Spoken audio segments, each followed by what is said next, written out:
Hi everybody, Captain Al speaking. Happy New Year 2023. Welcome to the FTD-PC FS briefing. A disclaimer first. Subsonic flight training tutorial briefings are for educational purposes only.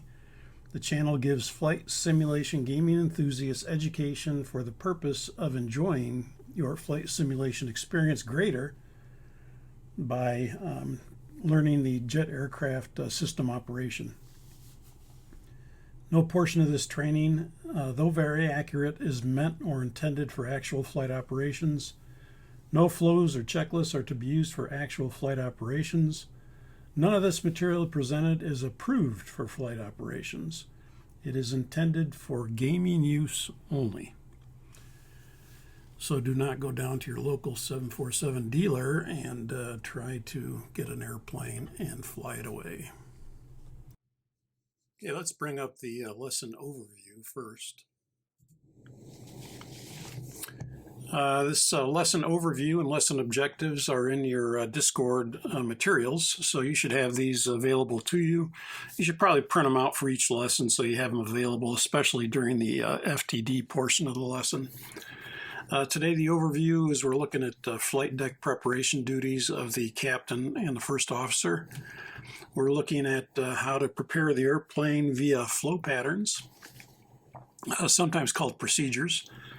If you say before start procedure, it's another name for the before start flow pattern. We'll look at checklist usage, and there will be no flight next week. And certainly no flight today, since we're not going into the virtual simulator today. And the lesson objectives would be for lesson 1 to introduce the pre-flight scan flow procedures for both crew members, introduce the FMS CDU pre-flight and how to do that completely.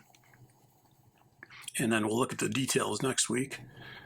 Introduce engine start procedures, introduce the taxi and lineup procedures, introduce after landing procedures, introduce shutdown procedures, and then introduce secure procedures. And again, most of those procedures are a flow pattern that is followed by a checklist, except for the after landing that has no checklist for Boeing.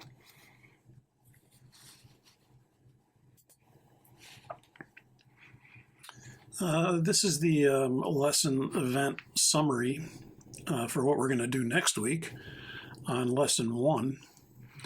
And you can see here that on the map, and these are again all in your course materials if you're a Patreon member, we're going from Boeing Field to Boeing Field. It's a local IFR flight. We'll be going via the Kent 8 departure to Zigid. Usually that's to maintain 2000 unless modified by ATC. And then from somewhere along the line, we go direct to Orton, direct Vamps, direct to Papa Alpha Echo Payne, and then Victor 23 to Seattle, and then back into Boeing Field.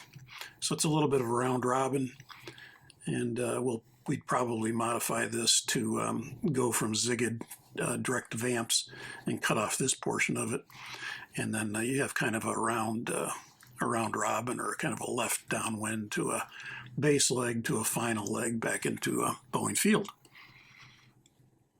And again, even though we're not going to fly that on lesson 1, we are going to fly it on lesson 2.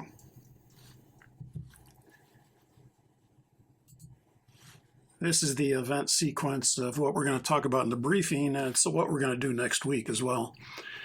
We'll always start from a dark airplane, and we end up with a dark airplane. So the airplane is unpowered, and at the end it's unpowered as well, which is not normally the case.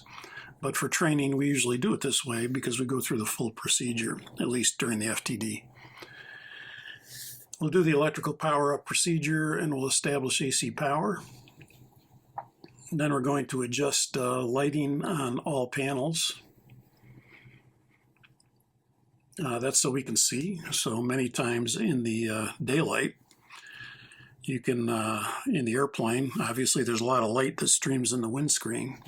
and so you don't need to adjust the lighting. But if you're in a simulator, or you're at dusk, or you're at night, you want to adjust all the lighting for the so you can see before you do your cockpit setup. Then we do the preliminary pre-flight procedure, which is done from memory. And then after that, one crew member, usually the pilot flying, will do the FMS CDU pre-flight. In the case of today, it'll be the FO doing that. And then after following the CDU pre-flight, we'll do the first officer pre-flight procedure. Following that, we'll do the captain pre-flight scan flow or procedure. And then when you're both done, which we would be done with the captains, we would normally at the end adjust our seat and adjust our rudder pedals, and then we would do the pre-flight checklist. Once that's complete, there's kind of a sequence of events that takes place in preparation for engine start and pushback, or engine start at the ramp if you're in a freestanding ramp position, like you would be probably if you're a freighter. So that sequence of events is to get the ATIS. And once we have the ATIS information, we probably have a package, weather package, but we're going to pick up the ATIS, and then we'll pick up our clearance. In the States, you can do that ahead of time. Usually internationally, you have to do it 10 minutes before you're cleared to push back. And once we have the ATIS and the clearance, then we'd be waiting for our final paperwork. Once that comes through, and we would then set the mode control panel, and following that, we've got everything we need to do a crew briefing. So if you think about it, we set up the flight deck, we got the weather via the ATIS and our own package, weather package that we have, paperwork. We've gotten the ATC clearance. We've waited for the final papers, so we have our final numbers. We can put in this final zero fuel weight, get the gross weight, and then that will allow us to then figure out our performance. Once we have our performance, we can set V2, and we can set the mode control panel totally. Once that's done, the only thing left is to do a crew briefing in preparation for the flight. Once that's done, you're kind of waiting, and external power would be removed. At some point, we'd either have them remove it, or they'd call us and they would request to remove it, and we'd make sure we're on APU power. And then at some point, the doors would be closed and armed, and we would get permission to pressurize hydraulics. And then if pushback is required, we'd verify the nose gear steering's locked out. If you're in a freestanding ramp position, you wouldn't need to do that, but we would need permission to pressurize hydraulics. Then we do the before start procedure, which is a flow pattern followed by the before start checklist. And then once the before start checklist is complete, we could move the airplane for the purpose of pushing back. Or if we're at the ramp position, we're ready to start engines. Then we start engines, usually 4, 3, 2, 1. Auto start 4 and 3, and then 2 and 1. Manual start would be 4 and then 3 and then 2 and then 1 individually. The engine start procedure sometimes can be done in the pushback, or you may have to wait till the pushback is complete before you start engines. That depends on where you are and what the requirements are for that departure airport that you're at. After we start the engines, we would carry out the before taxi procedure. The captain would disconnect the ground personnel from the nose. And then we do the before taxi checklist. Once that's complete, we get a taxi clearance and we'd be taxiing out. Again, there would be no flight, so we're just going to set up from a takeoff position where we take the runway, and then we'll set up for a after landing procedure. So we'll set up like we just landed, and then we will do the after landing procedure. There is no after landing checklist. And then we'll taxi to the ramp. We'll do the shutdown procedure followed by a shutdown checklist. And usually that would be it. We'd get off the airplane, but in this case, we're going to do the secure procedure and the secure checklist. And then to top it off, we would carry out the electrical power down procedure in order to depower the airplane completely. It's not often done, but sometimes you may be at, especially on charters or something like that, if you're going to secure the airplane totally, you'd be in a position where you'd have to do these procedures. And they would normally be done as a read and do, as you'll see here. So let's go back to the PowerPoint and pick it up from the PowerPoint.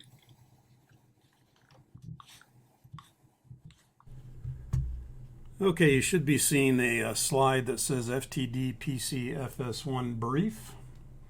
Should have a picture of a 747-8, and the backdrop would be Mount Rainier. Of course, because this is a Boeing course, you'll notice that everything is oriented, and this is how Boeing does training. Everything is oriented to the Boeing world. I always call it the Boeing world.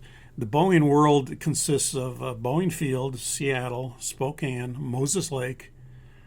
These are the airports that Boeing will go to when they're doing flight tests. So they normally will come out of Boeing Field from the Boeing ramp and take off, and they'll either do a local flight where they're testing the aircraft, or they'll go to Moses Lake and do landings. And so everything is geared around what I call the Boeing world. It's almost like Boeing doesn't look outside of their area. And so, obviously many airlines will adopt, especially when you're doing AQP training, the advanced qualification type training, you'll do more line-oriented training where it's more oriented towards where you're flying, which makes more sense.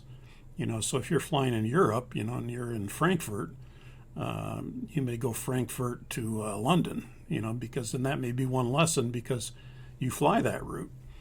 Well, in the Boeing world, they kind of don't care about everybody else. They just will train in their part of the world, and their job is to kind of teach you the procedures and how to fly the airplane the Boeing way, and if you're adopting their procedures. And then they will, and they've been that way for years. And we've actually tried to get them to change to go more towards an AQP, and maybe someday they will, but they haven't so far.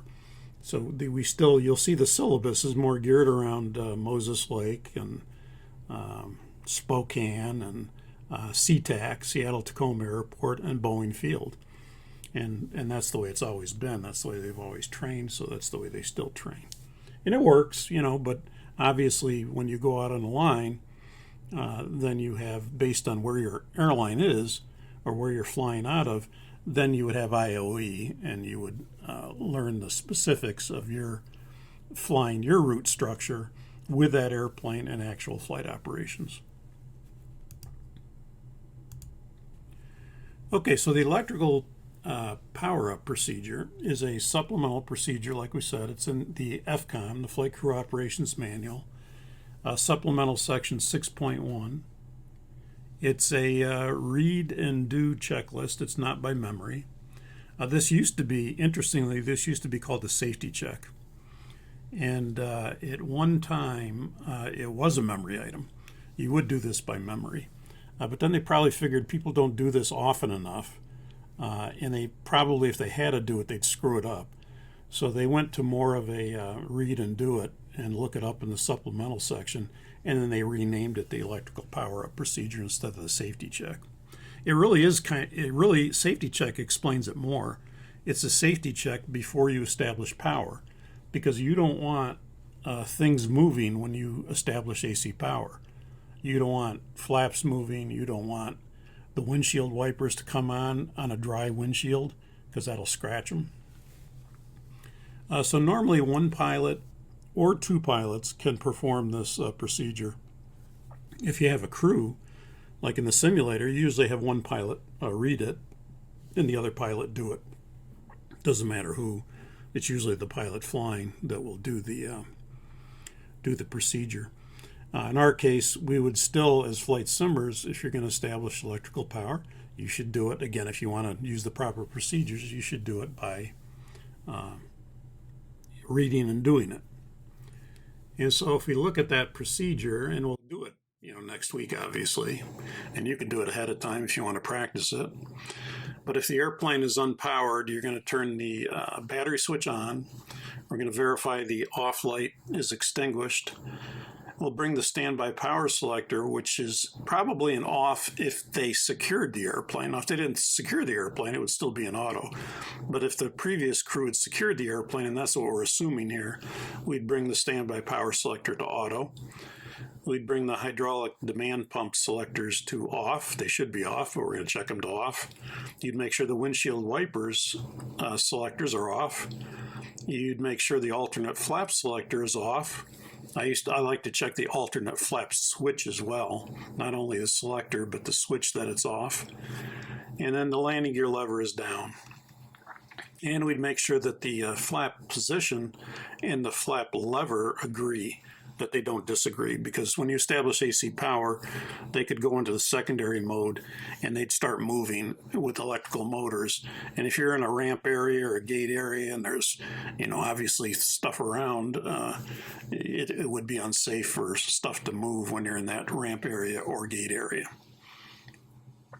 So we're making sure the flap position indication and the flap lever agree, and then we can establish electrical power. Now, people get this wrong all the time. They'll get to this point and they'll read electrical power establish, and then they'll go ahead and just stop there, and they'll reach up and they'll push external 1 on, or start the APU if we didn't have external. And that's actually not right, because all it's telling you is electrical power establish, and here's how we establish it. We bring the bus tie switches to auto, then you can select external power. So a lot of people miss this step. This is a step in the procedure, and a lot of people will see this established and they just establish power. That's all they do. And so they'll miss this completely. Now, there's no reason why these switches would not be in auto. And most of the time, 100% of the time, they are in auto, but it's a procedure to check.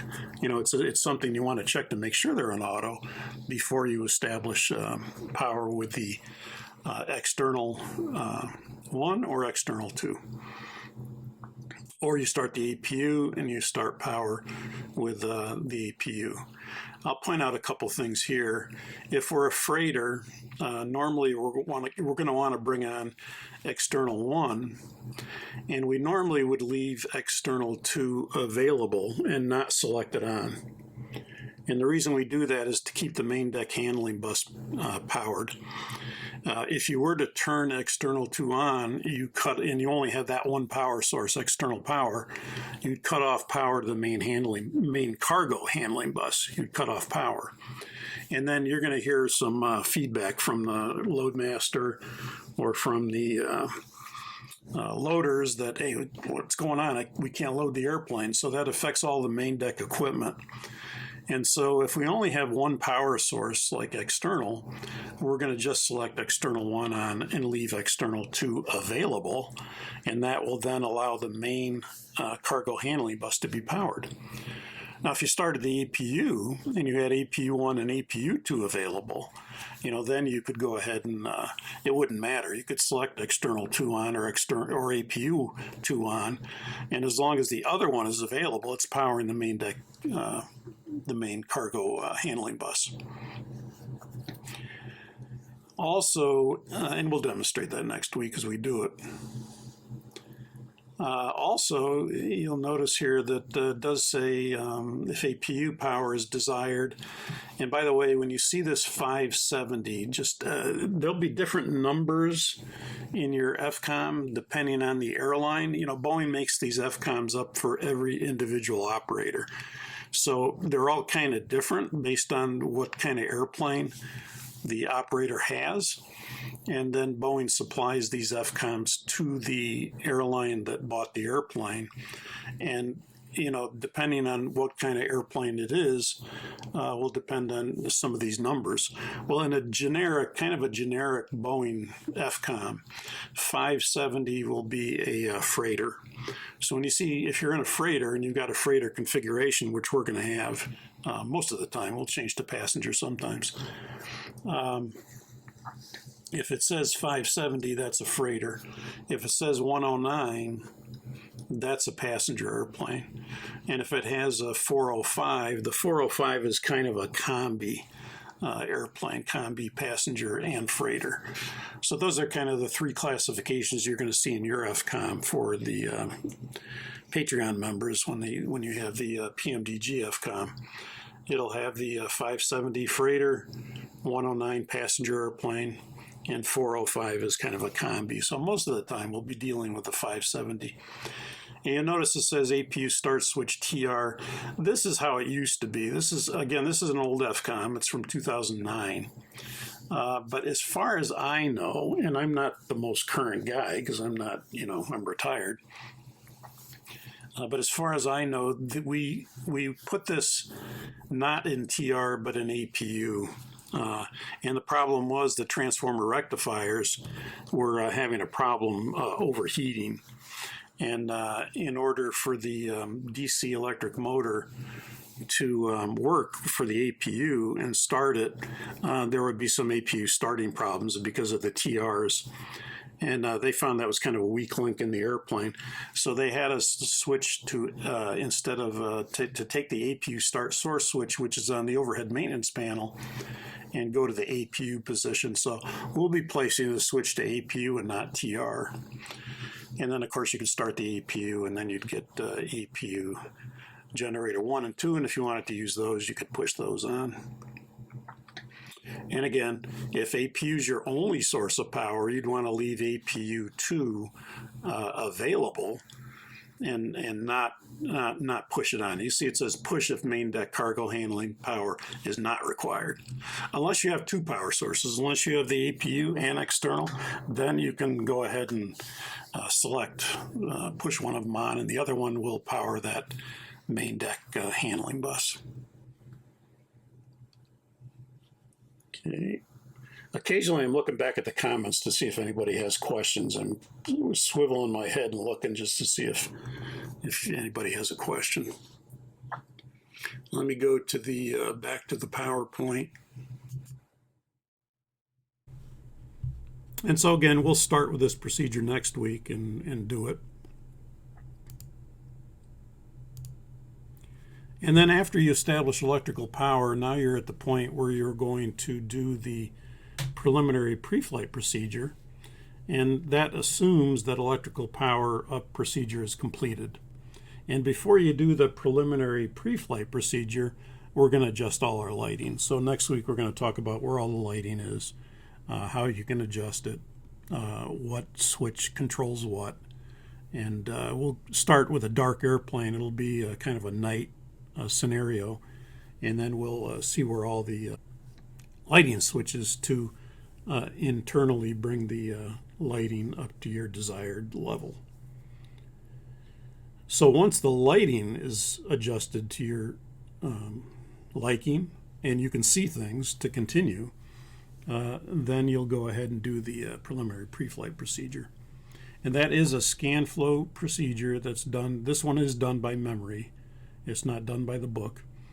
It's done by memory. And usually the captain or the first officer can accomplish this. Either crew member can accomplish it. But again, usually in training we have the captain do it because he's probably the guy getting type rated, and he's probably the guy or gal that's going to be the pilot flying. If you have a crew of both a captain and a first officer, then it just depends who's pilot flying, and we'll usually have the pilot flying do the preliminary pre-flight procedure as well as the electrical power-up procedure. Either him reading it and doing it, or probably his cohort, his partner, reading it to him, and then he does it, or she does it. So this is what the preliminary pre-flight procedure consists of. The IRSs, we'd go from off and then to nav, because we want to make sure we get a full alignment process when we're doing a new flight, because chances are that the flight, if it's been more than 17 hours in between flights, then normally you have to do a full alignment. We normally do full alignments just as a matter of regularity. And so unless it's a through flight and the airplane came from a short destination or short flight where it wasn't international, then you could possibly just do a fast realign. But in most cases, you're going to be making sure the IRSs are off and then do a full alignment, bring them to nav, and then it would take approximately 10 minutes for that alignment to take place, as long as you give it a present position. And then we're going to check the status page, and we're going to check our hydraulic quantity, that it's sufficient for the flight, our oxygen quantity for the crew, and for the passengers, that the bottle pressure is sufficient for the flight, and we'll talk about that next week, and the oil quantity, that it's sufficient for the flight. And now we'll check for normally any status messages that occur on the status page, because if there's any there, they could affect our dispatch. They could be switches, they could be messages that will go away when I do my cockpit setup and I push switches on. They may go away, and if I know that that's the case, then I'll wait to possibly get maintenance until I finish the cockpit setup, and then look at the status page again and make sure the messages are gone. But if it's something that I kind of know this isn't a normal message, then I may have to check the MEL CDL to see if that message, if we could be dispatched with that message, or we have to get maintenance involvement in order to fix it or defer it if we can.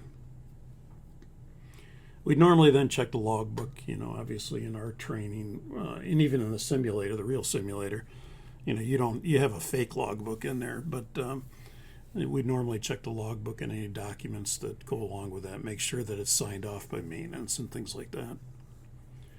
We check the P6 circuit breaker panel. That's to the right of the first officer. It's kind of by his knee level, and it's perpendicular to his knee, and it kind of goes back behind his seat, and it's on the bottom portion of the flight deck. And again, we'll probably show you that next week. We don't have that in the AeroWinks model. You don't have, oh yeah, we do. We have the P6, but we don't have a lot of the emergency equipment or the oxygen, the crew oxygen. You don't have in the AeroWinks, but you do in the PMDG. So we'll show some of that in the PMDG, and then the stuff that's not, that we can't show in the AeroWinks, the PSX, which we're going to use most of the time. Normally in the airplane or in the simulator, the real simulator, you'll check that the lights are down. Actually, you'll turn them off. In the P6, it's only kind of like an area light, so it's not individual. It's not integral lights or background lights. It's more like a shining light that shines on the circuit breaker panel, the P6. So it's best to kind of turn that off and then use a flashlight to look at the circuit breakers to see if one is popped. You can see them a lot better if the lighting is actually down. And then we would check all our emergency equipment, like our whatever's on the airplane, the halon fire extinguisher, crash axe, escape reels, that they're all there, the overhead escape hatch, if you're in a passenger airplane. Freighters usually don't have that. Flashlights, life vests, things like that. All your emergency equipment we're going to check. And then we're going to check that the smoke evacuation handle in the 747-400 is pushed in. It's in and stowed. We don't want it pulled, otherwise it would be a heck of a noise as you take off with that handle if it's pulled out. And the maintenance panel, then we'd check that the overhead maintenance panel, we check guards closed. All the lights are extinguished and all the guards are closed, except maybe the SSB. And that depends if you have external 1 and external 2 selected, then the SSB would be open and you'd have an open light on that panel. But again, if you're in a freighter, you probably just have external 1 selected, and so the SSB would be closed and there'd be no light on that overhead panel. So all the other lights should be extinguished, all the guards should be closed, and maybe that SSB light is illuminated depending on whether it's open or closed. The APU start source, this is where we said that we're going to select it to APU and not to TR. And that's because now the power source is coming directly from the APU battery, supplying DC power to the DC electric motor for the APU start. and not from AC power. I think it's from a utility bus, AC power, through the TR to power the APU start. And again, it's because of the problem with the TRs. And it became a headache for maintenance. So they just had us switch to APU and the power directly to come from the APU battery, which probably is a little more wear on the APU battery, but it probably outweighs the TR headache that they had. And again, I don't know if they solved that problem yet or not, but for a long time we were selecting APU and not TR. We also checked the lower lobe cargo conditioned airflow rate switch. Now usually that's going to be set by the loadmaster, because they're going to know what they're carrying down there, and if they're carrying something live like flowers or chicks or animals or whatever they're carrying down there in the lower lobe, they may have to put that switch in the proper position in order to get more airflow in certain compartments. So this is we call this the Lucifer switch, LLCCAFRS, and that Lucifer. So that's sometimes referred to as the Lucifer switch. Again, we just see what it's on, but the loadmaster is the one that's going to come up and put that where he wants it. I'll then check the P7 circuit breaker panel.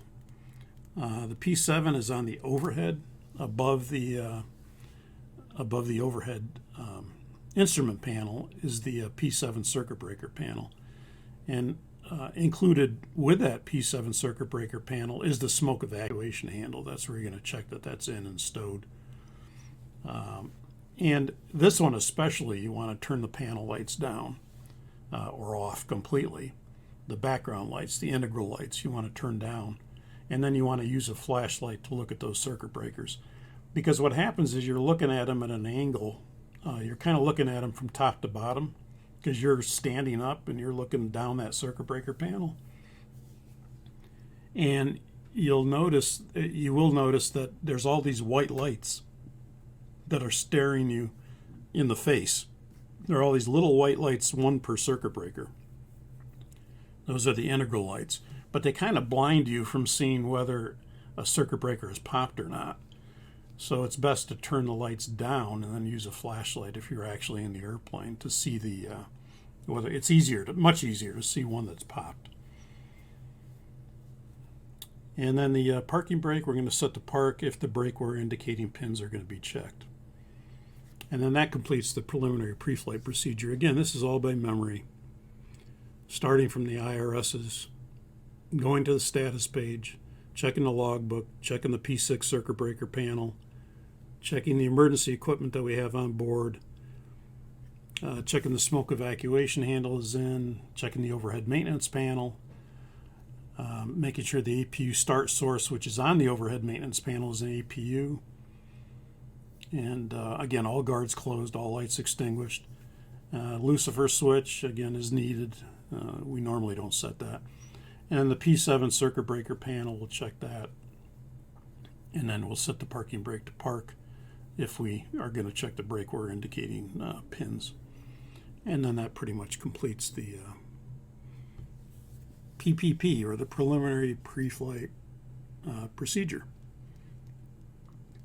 And then once that's complete, now if I'm the first officer and I'm doing and I'm going to be the pilot flying, let's say, I'd probably then do the FMS CDU pre-flight. If it's the captain, then the captain could be working on that CDU pre-flight, or he could do it as he does his flow. When he gets to the CDU, he could do the pre-flight at that time if he's the guy doing it. But normally once that preliminary pre-flight procedure is complete, that PPP, then we do the CDU pre-flight, or whoever's going to work on that would work on that.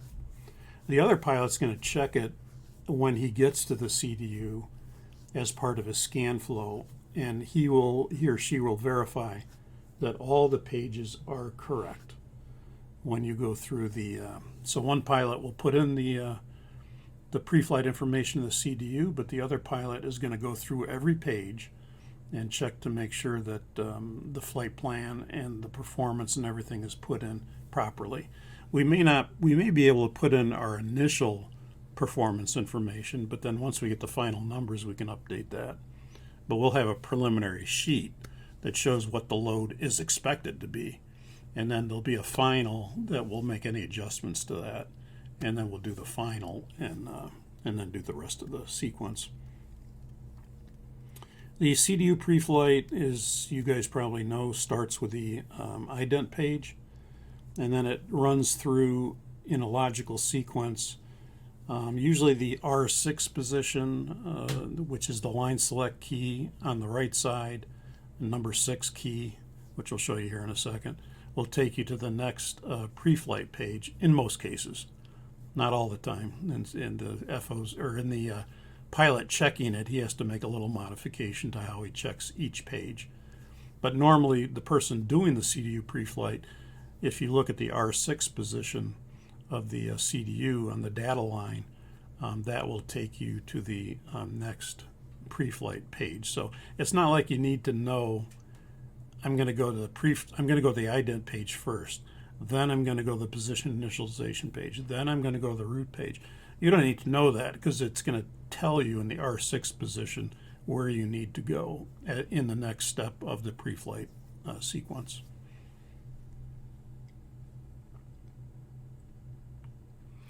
So the initial data pages would be the identification page and the position initialization page. Those are considered the initial data pages.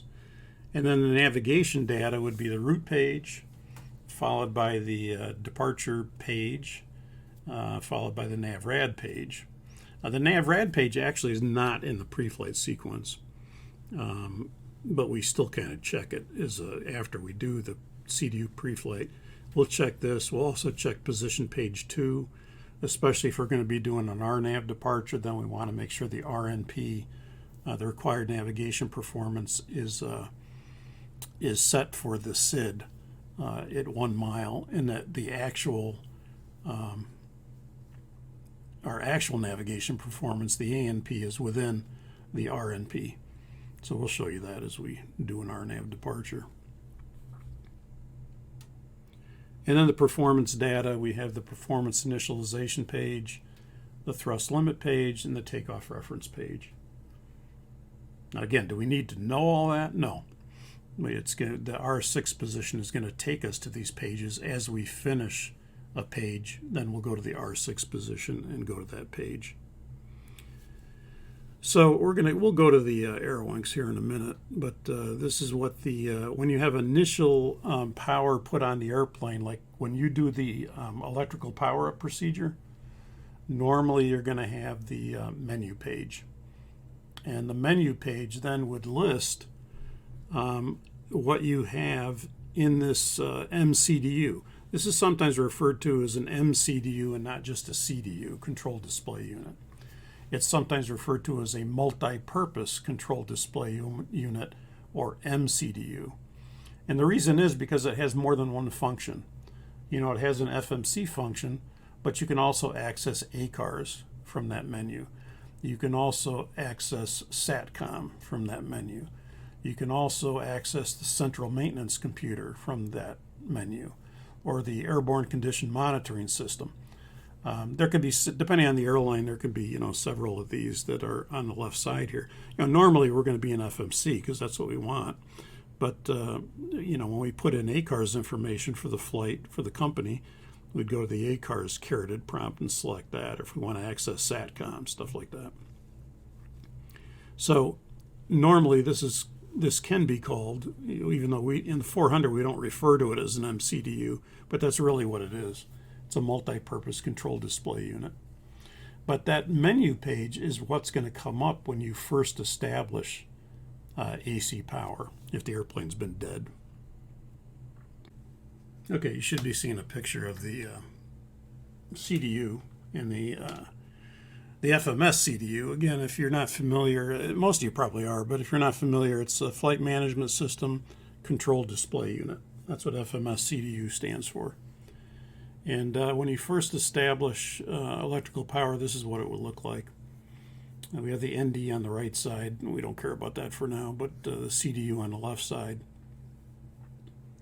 And when you select FMC, that will take you to the FMC function of the menu page. And right now that is active. And you can see we have ACARs here. And in this particular case, there's nothing else. But you'll probably have ACAR. You probably have, SATCOM and central maintenance computer and other things. I think actually you can add central maintenance computer to this AeroWinx model. There's a way to do that. I haven't done it yet. But if we select FMC, that'll take us to the ident page. And that's where you want to start the CDU pre-flight. And then you'll notice on a little CDU familiarization for those of you that maybe need it, or if not, it's a review. This is the display screen that you see all the printing on, all the information on. And you'll notice it's all in monochrome. Monochrome is all green. This is the legacy FMC, which is kind of like the older FMC. The newer or next generation FMC, which is the NG, would have a little more color to it. Not like Airbus, but it has more color in terms of it'll have some magenta and some cyan and some white and the monochrome. But the legacy, which is kind of what we're starting out with here, is all monochrome. It's all green. And you'll notice there's these are the line select keys right here. These are the left line select keys, and these are the right line select keys. And we number them 1 through 6. 1 is at the top, 6 is at the bottom. So 1, 2, 3, 4, 5, 6 on the left side, 1, 2, 3, 4, 5, 6 on the right side. And so this would be L1, this one would be R4, this one would be L6. So generally that's how we tell somebody, put that in, L5 or put that in R2. So that's how we designate, where areas are on the display screen. You'll notice also that there's 2 pieces of information per line select key. And one is what we call the title line, which model would be the title line. And then the data line would be 747-400 freighter. And so you'll notice that every line select key will usually have, and not always, but will have 2 pieces of information, a title and below it the data. So in this case with the engines, it's the GE 80 C2B1F engines. The active nav database, that's the title, is December 29th to January 26, 23. Now the only thing we really care about when we check this is going to be the model and the engines. And in some cases, some airlines check the nav data, because a lot of times it has their 2-letter airline identifier followed by a 4 indicating it's a 400 nav database. And so like at Northwest, we used to check NW4, and that would tell us it's a 400 nav database for Northwest Airlines. But for us, this doesn't really matter. All we're really checking are the model, the engines, and the active nav database is current. We don't really care about drag, fuel flow factor, operating program, OPC, company data, all that stuff we don't really care about. That's all maintenance. Maintenance will add, as they go on, they'll add a drag and a fuel flow factor based on the airplane's age. They can kind of adjust how the airplane performs over time, and they can make performance adjustments with that drag and fuel flow factor, but we don't worry about that. We're not going to go through the CDU pre-flight completely. We're just going to talk about the CDU today. And you'll notice that some lines have a caroted prompt, like index and pause init. And that simply means that if you select that line select key, it's going to give you that function. So if I select index, it'll give me the initialization reference index. If I go back to the ident page and I select pause init, careted prompt, it's going to give me the pause init page, the position initialization page, page 1 of 3. If I go back to ident, again, remember we said that R6 is always the next step in the pre-flight sequence. So usually from the ident page, if we're done checking that, the model, the engines, the active nav database is current, we then go to the position initialization page. Yeah, Walter, we do have the, I do have the NG on the AeroWinks. And we'll probably switch to that as we go through the program a little bit.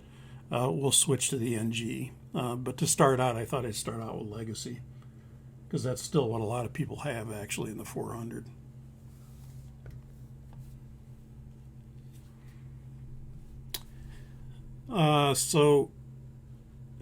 This area is called the function keys, and that simply means that if you push that key, it's going to give you that function.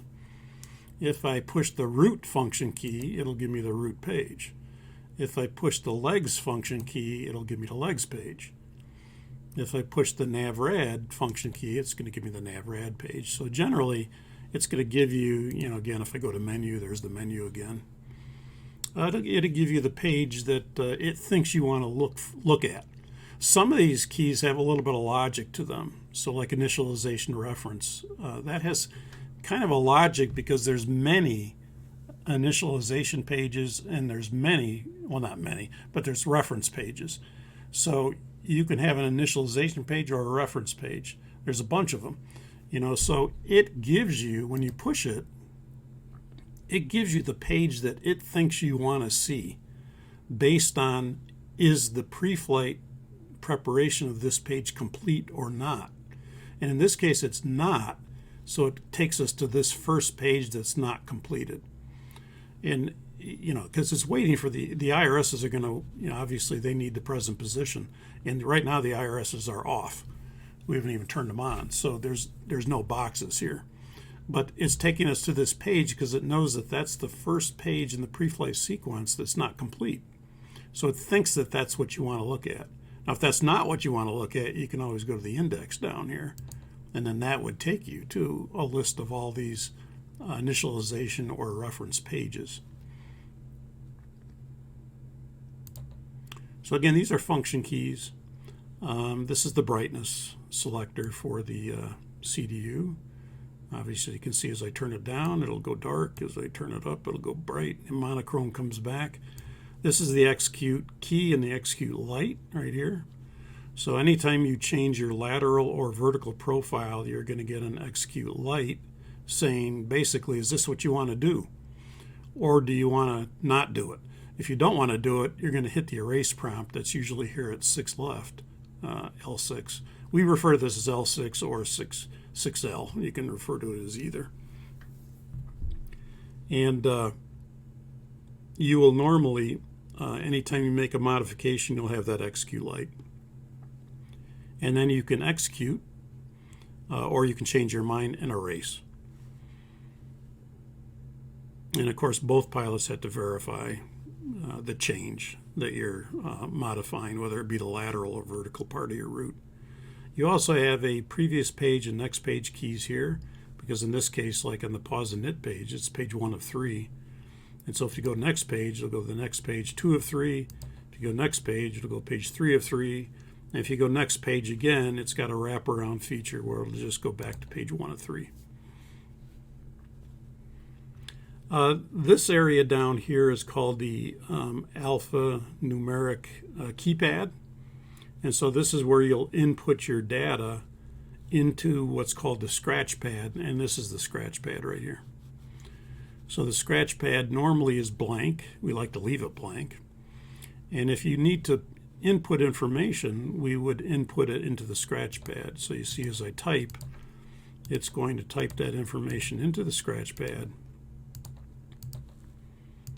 And then I could line select that where I want to line select it. If that information makes sense, it'll take it. This obviously wouldn't make sense. You'll notice there is a clear key down here, and that'll clear this information out of the scratch pad. One push will clear one digit. Another push will clear another digit. or another letter, whatever. And then if you push the clear key and hold it, it'll then erase the whole thing. So if you have multiple symbols here like we do, you'd push it, hold it for more than 1 second, and that'll clear everything out of here. Some scratchpad messages are not created by us. They just come up to tell us information that we need to know. You'll also notice on the alphanumeric keypad that north, south, east, and west have a box around them, indicating that they are coordinates. If you're typing out lat longs, it's an easy way to find out where north, south, east, or west is. You'll also notice there's a delete key as well that allows you to delete information. Not all information is deletable. When you push delete, delete will show up in the scratchpad, and then you can bring that up to what you want to delete. For example, if I try to delete the last position here, it's not going to let me do that because that's not a deletable position. And in many cases, it'll say invalid delete when you try to delete something that is not deletable. In this case, it just doesn't let you do it. It's not a deletable item. You'll also notice down here there's a space bar. So if you want to create a space, you can create a space like I have here, LL space V. There's a slash here, and there's a plus minus sign here. So normally, if we clear that out, normally if I push this, it'll go minus first. Because everything's implied to be plus. So usually you don't have to use the plus function, but if you push it a second time, it'll go to plus. So one push would be minus, because that's usually what you want when you're using this key. Another push would bring the plus sign in. But if you put some number in there that's nothing is in front of it, it's going to be implied to be plus. There's annunciator lights here as well. We'll talk about those when we do a CDU pre-flight. But you have an offset light and a fail light and what's the other one? Display light and forget what the other one is. But there's 4 lights down here that could enunciate, telling you different information. And we'll talk about that later. Let's go back to the ident page. And again, you'll go from the identification page, checking that, to the position initialization page.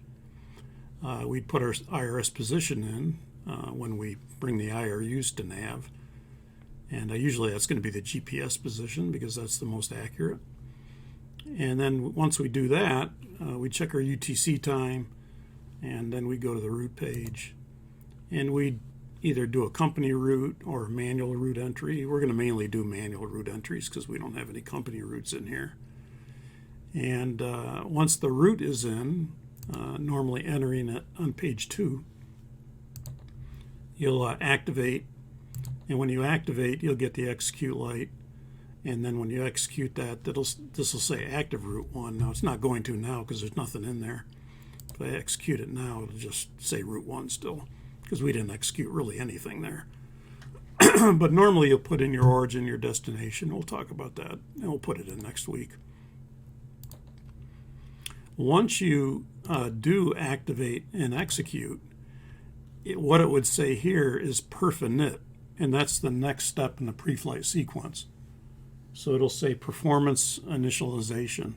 And when you push that, which we can't do right now because we don't have an active route, it'll take you to the performance initialization page. And then you'll put in all your performance information. And then the next step after you put the information is to go to the thrust limit page. And you'll set your thrust based on your performance information. Which this is, for us, this is just going to be given to us as part of the flight plan. So normally the flight plan will be, and I didn't show that, but that flight plan will be provided in the Discord for lesson 1, and that performance is just going to be generated for us. We're not going to look up performance or anything like that. And so we can either use fixed D rates, TO, TO1, TO2, or we can use TO with assumed temperature, or a fixed D rate with assumed temperature. We can use any of these things based on what the runway, based on the runway and our weight, will determine, you know, what we can take off with, whether we can use assumed temperature and what that will be. When we're done setting our thrust, we'll normally then go to the takeoff reference page, and then we'll put in information we need to put in here. And then normally it would say, it would have dashes here, all dashes, and it would say, I think it says thrust limit here. But it will basically, as long as you don't see the pre-flight, that means the pre-flight's complete. Now in this case, notice it says pre-flight. It's not all dashes. So we're checking for all dashes here, and that would indicate the pre-flight, the CDU is complete. But if I see pre-flight, it's telling me something's not complete. And it's going to take me back to the page that's not complete. And in this case, it's saying position initialization. And if I select that, it takes me back to the pause init page, because we didn't put in an IRS position yet. And so we're not done, and we haven't put a route in yet. And so that'd be the next step. So it takes you back to the page that it's pretty sure what you want to see in terms of getting the pre-flight completed. So again, if I go to that takeoff reference page, normally I'd expect to see dashes here when I'm done, but in this case I see pre-flight because we haven't done anything. And it's taking me back to that first page that needs to be completed before you could move on. So that's a little bit on the CDU if you're not familiar with a CDU, but probably most of you are. Let me go back to the PowerPoint. Let's see.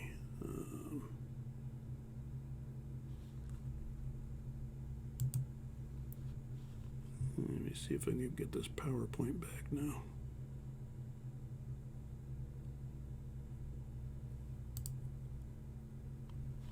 And let's see.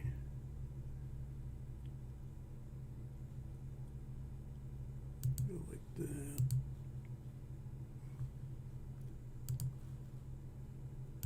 This thing is really a convoluted way to get back to a page. Go like this. Stand by.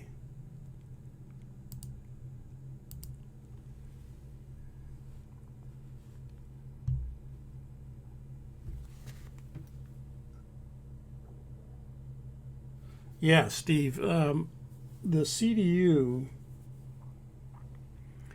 Yeah, if you want to start all over, let's say you really screwed something up. I mean, a lot of things you can change. You don't have to necessarily go back. But if you wanted to start the whole thing over again, maybe you get through the whole CDU pre-flight and you see that the active nav database is not current. And so you say, oh my gosh, I didn't check that.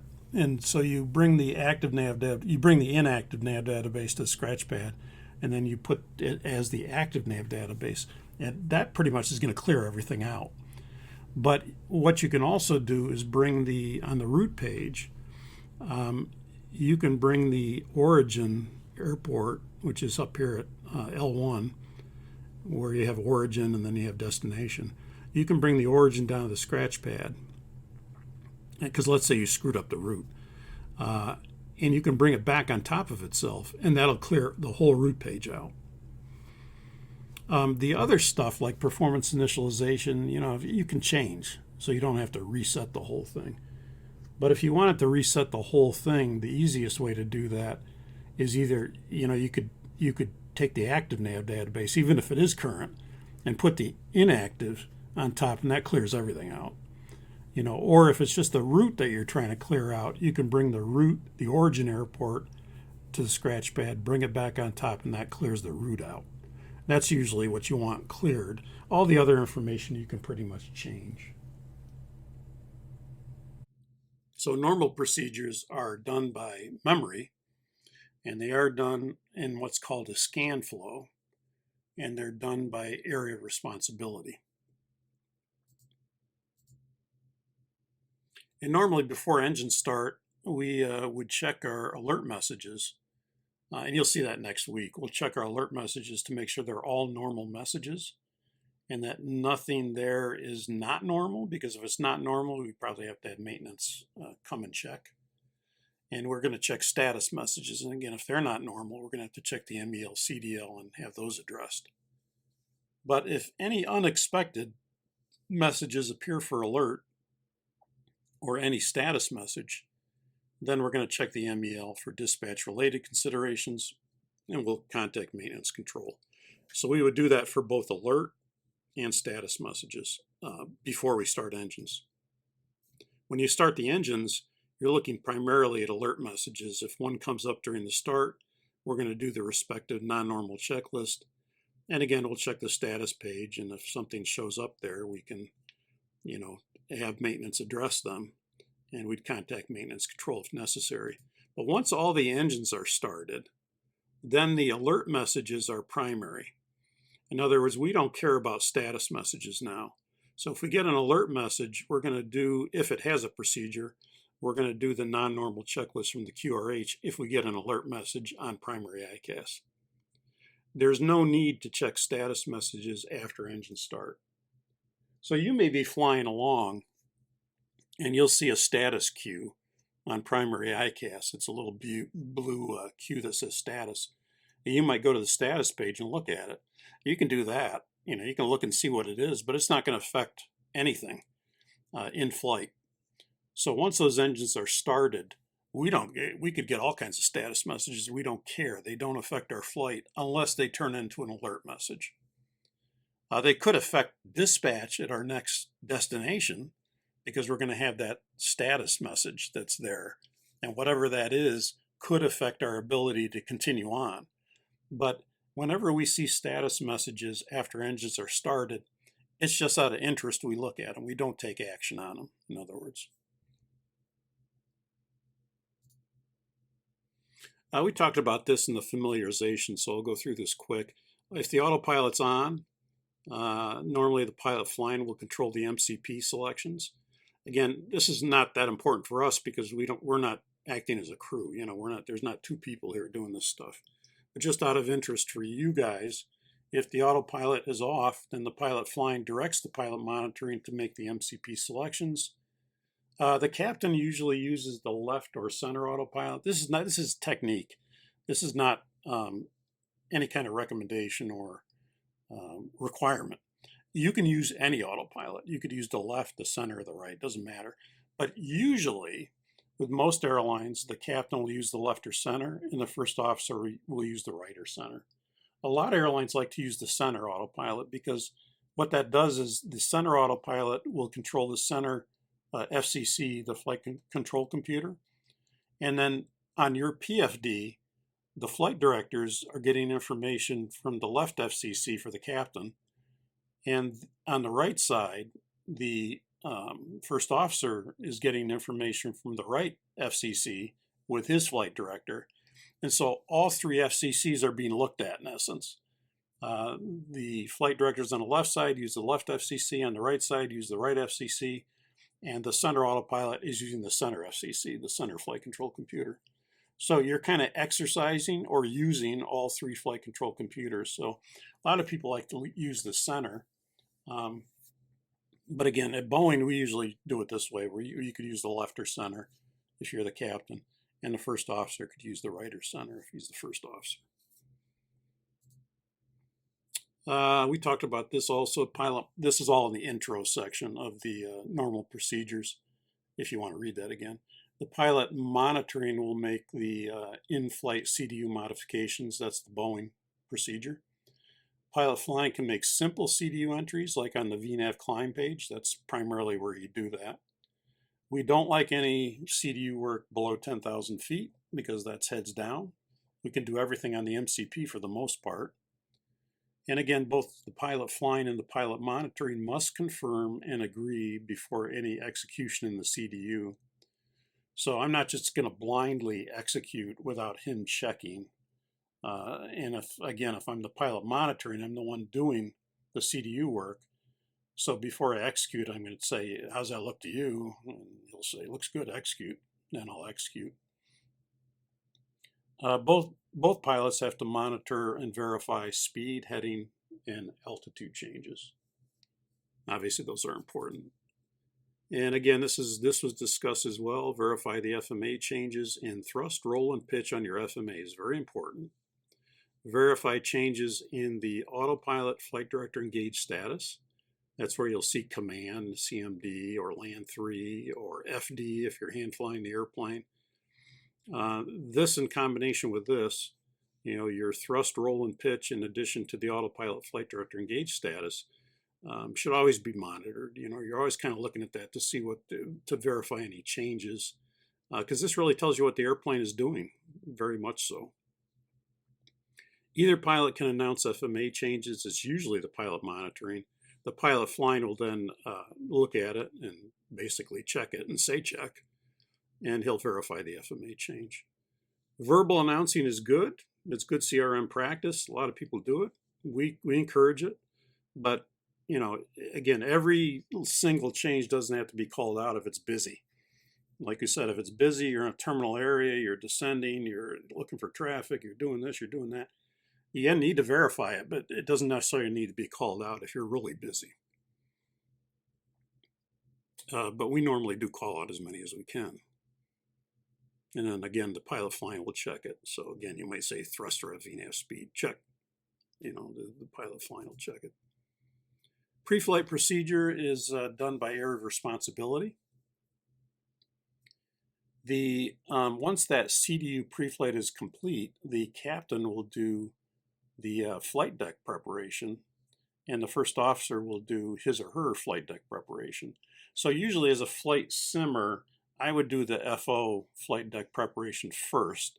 I do the FMS CDU pre-flight as the first officer after I've done the electrical power up, adjust my lighting, do the preliminary pre-flight procedure, and then when you're done with that, do the CDU pre-flight, and now you're ready to get on with the first officer flight deck preparation.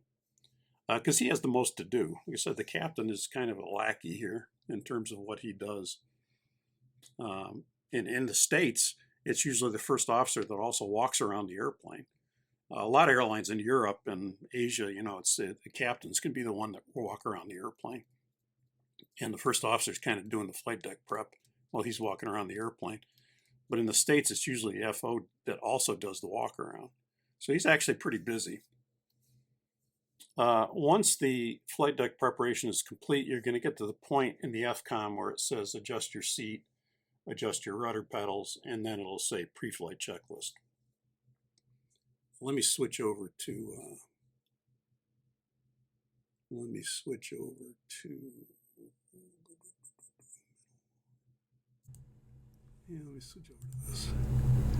Okay, so in the FCOM, there's in the normal procedure section, this might be in the intro section. Yeah, it's in the intro section. There's a scan flow and area of responsibility chart. And this will kind of just graphically list who does what for pre-flight and post-flight duties.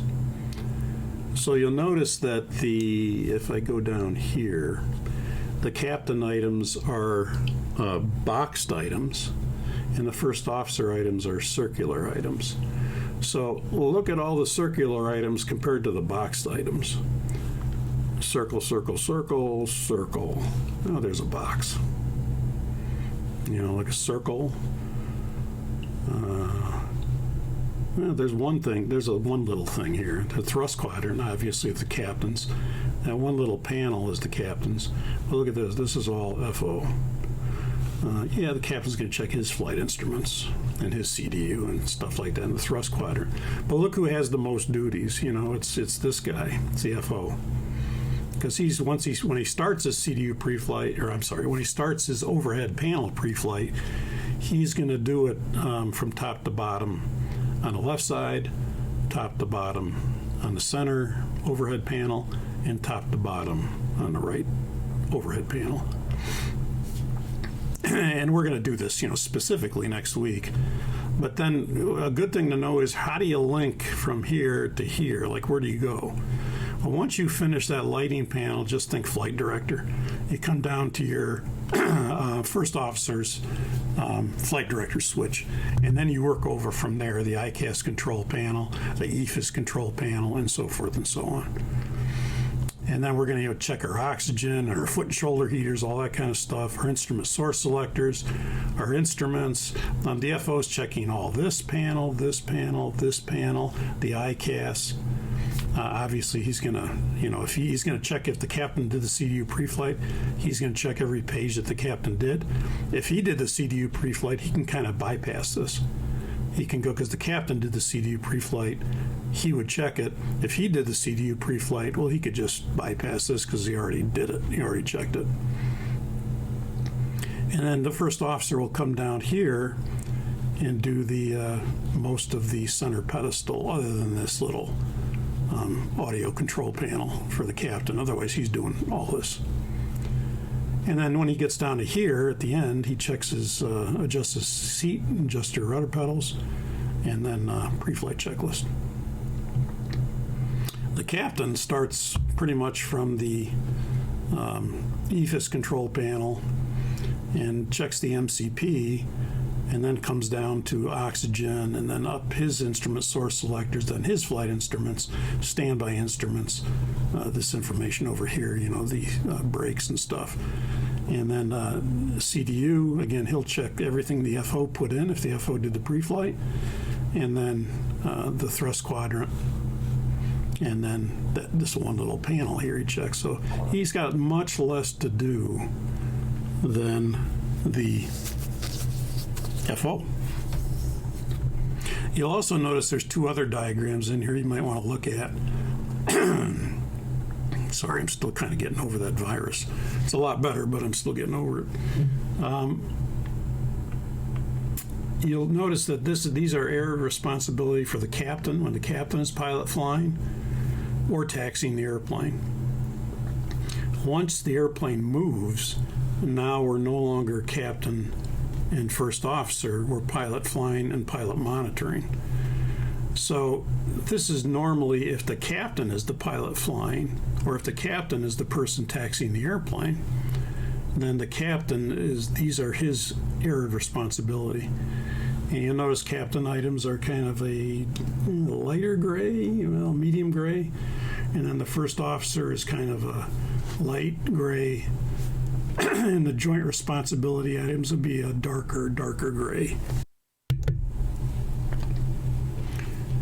So you'll notice that once the airplane's moving, you have certain things that are in your area of responsibility that you're responsible for as far as moving those switches. So for example, we'll just take an example that we're flying along and we have an engine fire. And you'll notice that one of the first items on an engine fire is to bring the thrust lever to idle. And the pilot flying will normally do that. And you'll notice that the thrust levers are if the captain's the pilot flying, the thrust levers are that medium shade of gray.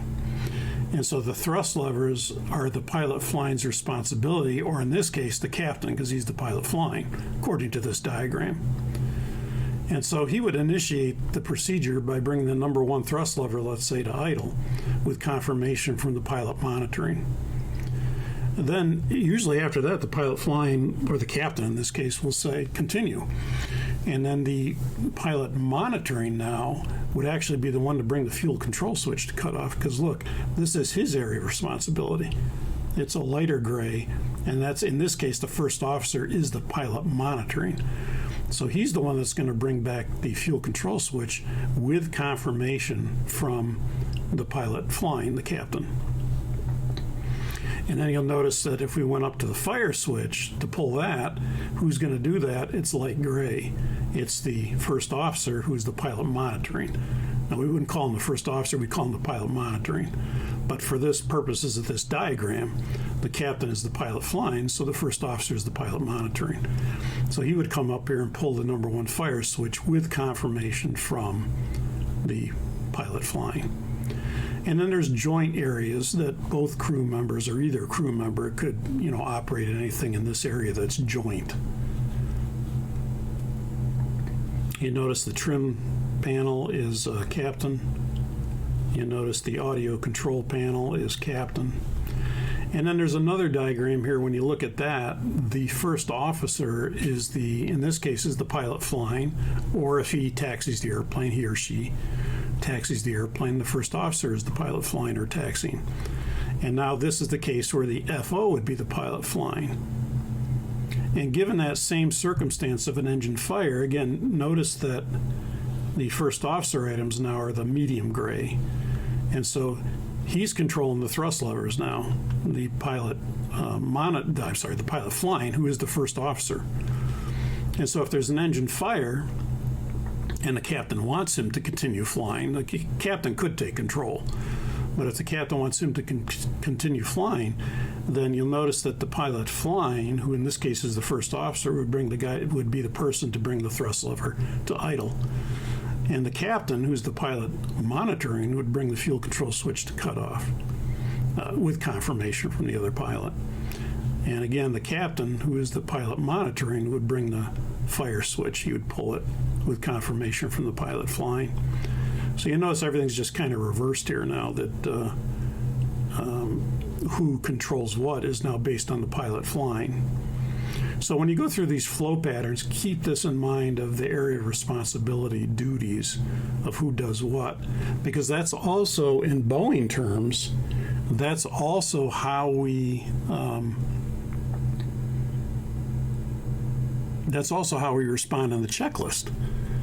And we'll talk about the checklist here in a second, but that's how we respond on the checklist, is by area of responsibility. So we kind of have to know what our area of responsibility is to know what switches are our responsibility and what switches are the other crew member's responsibility, whether he's the captain or the pilot flying or the pilot monitoring.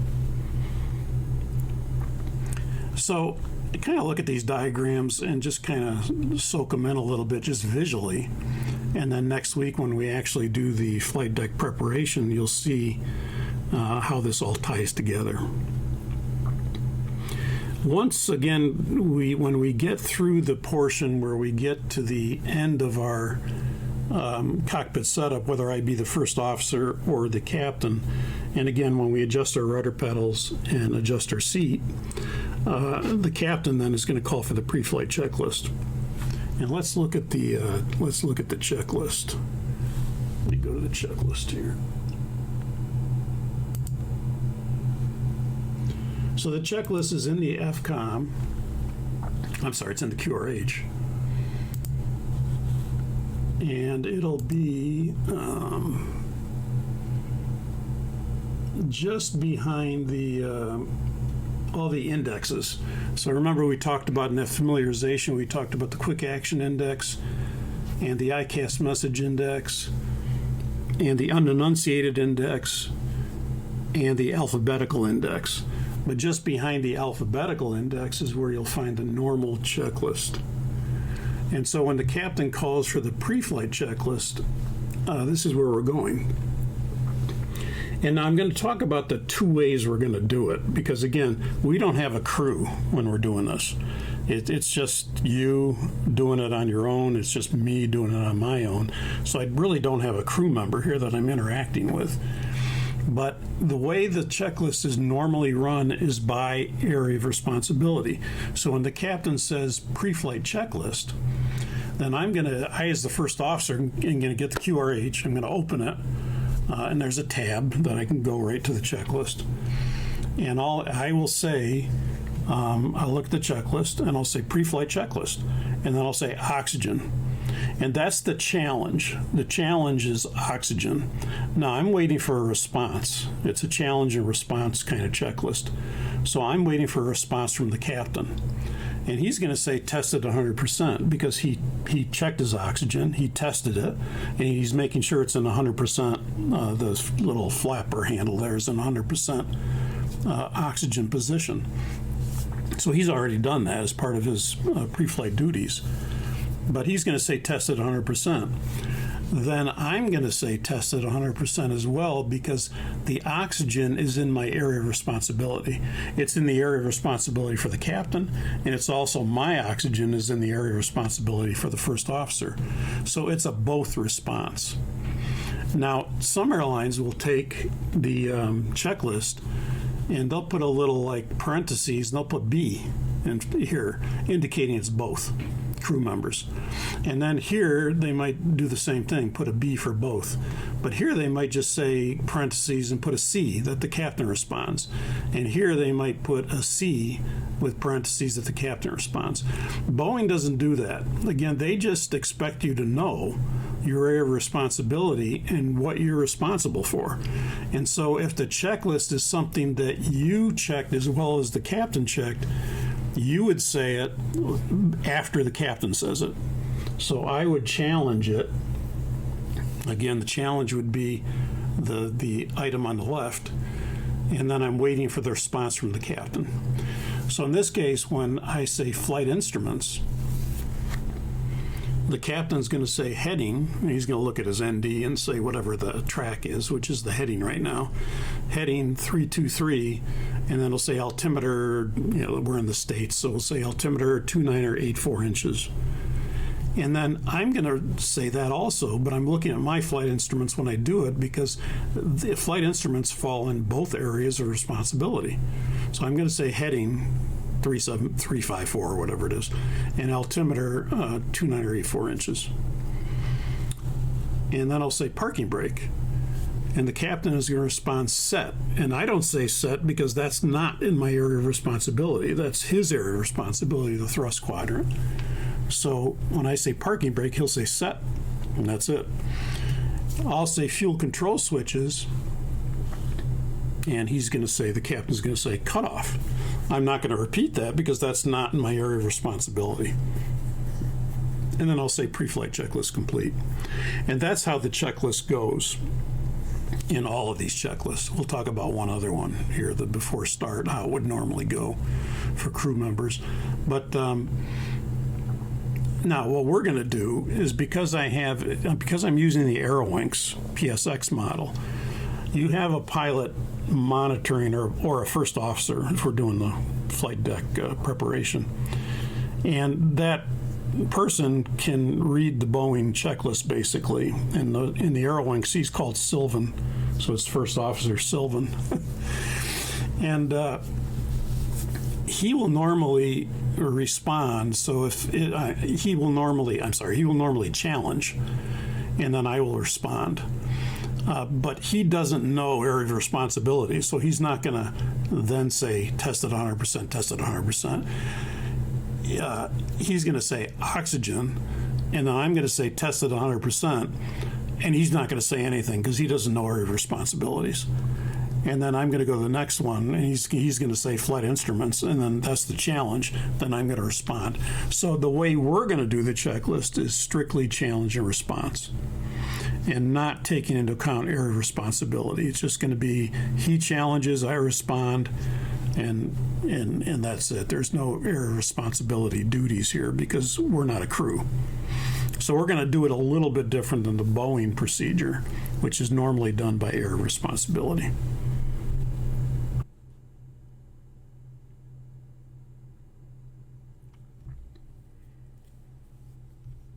Okay, so once we've completed that pre-flight checklist, then we're going to do, here's that whole sequence. And this is something that I tell guys, you just got to know it. You just got to know, what do you do after the pre-flight checklist is done? Because sometimes you can kind of get out of order here if you're not careful. So the order is to, get the ATIS, you want to get the weather. You want to get what your clearance is because you want to know what you're going to do. As far as initial heading altitude and whether you're flying a SID or not, and what the squawk is and what the departure frequency is, you want all that stuff. So you're going to have to get the ATIS weather at some point. You're going to get the clearance. Now in the States, again, we can get that well ahead of time. And once we get that, I'm kind of waiting for the final papers. This is the way Boeing does it. I'm waiting for the final paperwork. I got the clearance, but all I've set in is the squawk and the departure frequency. And we'll show you next week where you put that. But I'm waiting for the final papers to come on board the airplane. When they do, I'll have my final zero fuel weight, which will give me my final gross weight, which will give me my final CG, and then I can go ahead and set the mode control panel. So I'll go up and set the mode control panel, my V2 speed. I'm always going to use VNAV for takeoff. LNAV, maybe, maybe not. It depends on whether you have a SID or not. If I'm given runway heading for radar vectors, I'm not going to use LNAV. I'll be using heading select at 400 feet. But if I'm using, if there's a SID, I'll arm LNAV. And then I'll set my initial heading and I'll set my initial altitude. Those are the 4 or 5 items. And then once I've done that, if you think about it, I've done everything I can up to this point, so I can brief. Now I'm ready to brief the profile of where we're leaving Point A airport and what we're planning to do. So I'd make the crew briefing. Yeah, again, we'll talk about that a little bit more. And once the briefing's complete, now again, I'm waiting. You know, are we ready to go or not? Is it departure time or not? Is the dispatch release signed? Did they bring that up? Did I sign it? Is the lead flight attendant happy? Again, there's a lot of activity for real, you know, when you do this, but in the simulator, there's not.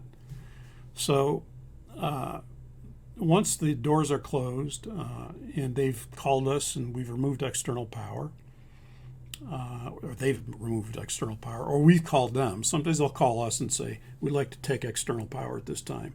Now we'll make sure the APU select and we'll go ahead, you can remove ground power. Or we could call them and say you're cleared to remove ground power, because we'd be on the APU well before start. And then we would normally then get a start clearance from ramp control or ground control, depending on where we are. And then we'll coordinate with the ground to get hydraulic pressure clearance, because we're not going to pressurize any hydraulics until they give us permission. And then we would do the before start procedure and the before start check. Now, we're not going to go over those at this time, but what I encourage you to do is go to the flows. And remember, I gave you this handout for the full captains that are Patreon members. You've got the flow patterns for the, and you could do this in the FCOM. You could look in the FCOM, and I encourage you to do that for the FCOM section that talks about the flows. Or you can certainly go to something like my handout here and look at this. And then you'll kind of look at the flow pattern of how it goes for before start. We're going to go over next week. Hang on. This is what I'm looking at right here. So these are the steps right here that we're going to take to do the flow pattern. This is the box items of those flow patterns. Again, look who does the most, the FO. Look who does the least, the captain. Look who does both. We both kind of check some things. Obviously, the captain's backing up all this stuff, but physically he does less than the first officer does. So this is right here is the list of items we're going to do on the flow pattern when we do it.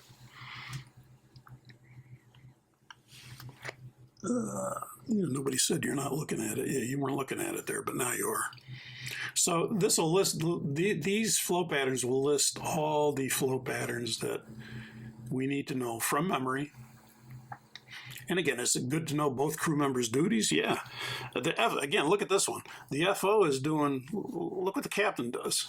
Not much. Just flight controls.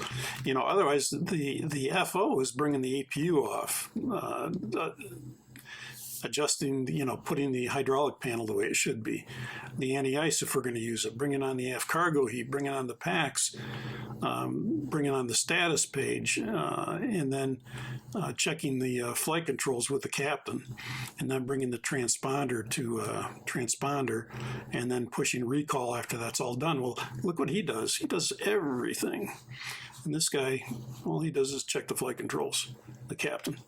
And again, here's the list of who does what. So we're going to talk about these in detail next week. But you can look at this, my flow patterns, and you can also read in the FCOM the hydraulic or the flow patterns and where they fall in the FCOM in the normal procedure section.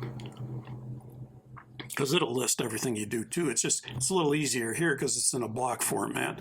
In the FCOM, you're reading, the sentences of everything, but I encourage you to read both. And then next week we'll do it.